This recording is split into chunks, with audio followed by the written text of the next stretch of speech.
আসসালামু আলাইকুম ওরহমতুল্লাহি ওবারাকাতুহু।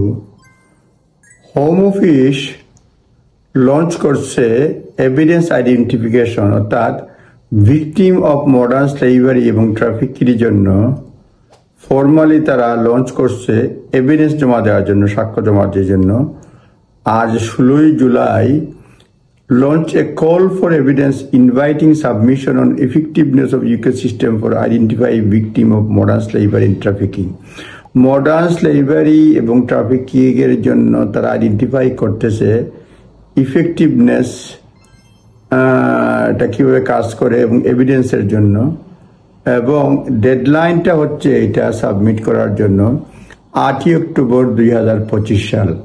Full details of call for evidence, এটা হাউ টু সাবমিশন, এটা gov.uk তে পাওয়া যাবে এবং এটাতে বিভিন্ন ধরনের প্রশ্ন তারা করবে।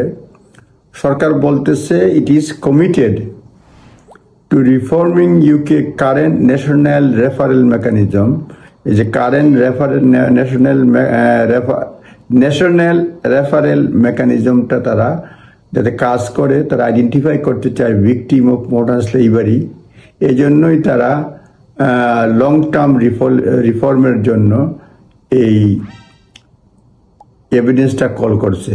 এই ফর্ম যেটা পাওয়া যাবে সেটা আপনি যদি দেন identification of victim of modern slavery যদি লেখেন, সেই ক্ষেত্রে অনেক ধরনের এভিডেন্স আছে এবং এটা ফর্মেট আছে পিডিএফে, আপনি জমা দিতে পারবেন।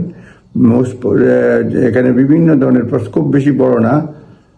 Have you previously been referred to national referral mechanism? প্রশ্ন আগে রেফারেল মেকানিজমে রেফার করা হয়েছে কিনা। Have you or your organization asked to provide information to the Home Office competent authorities after reasonable grounds decision? NRM support করার জন্য home অফিসে কোনো ধরনের আবেদন করেছেন কিনা। তারপরে এগুলি কিভাবে ওয়ার্ক করছে এই ব্যাপারে প্রশ্ন রাখছে। What has made things more difficult when providing information and support decision? Information এবং সাপোর্ট ডিসিশনের জন্য কোনটা কঠিন হয়েছে, এই ধরনের অনেকগুলো প্রশ্ন দিয়ে do you think having to decision in NRM reasonable grounds followed by conclusive grounds support effective identification of victim of modern slavery. অর্থাৎ এখন তো দুইটা দিতে হয়, একটা হচ্ছে রিজনেবল গ্রাউন্ডস, তারপরে কনক্লুসিভ গ্রাউন্ডস। এই দুইটা কিভাবে কাজ করে সেই ব্যাপারে ওপিনিয়ন দিতে চাইছে। সরকার চাচ্ছে যে একটা মডার্ন স্লেভারির ব্যাপারে কি হয় না হয় সে ব্যাপারে এভিডেন্স চাচ্ছে, সেই বিষয়ে ব্যাখ্যা দিবে। এবং এগুলি তারা বলছে যে তারা ইন্ডিভিজুয়াল উত্তর দিবে না, তারা সব এভিডেন্স হিসেবে কাজ করবে। অনেক আপনার খুব বেশি বড় না, 37 পৃষ্ঠার মতো এই যে কোয়েশ্চেনের আনসার, এই কোয়েশ্চেনের আনসার যদি জমা দেন তাহলে এটা সরকারের জন্য সিদ্ধান্ত নিতে সহজ হবে, আইডেন্টিফাই করতে সহজ হবে কিভাবে হিউম্যান ট্রাফিকিং হয়, মডার্ন স্লেভারি হয়। আজ এ পর্যন্তই, ধন্যবাদ, আসসালামু আলাইকুম।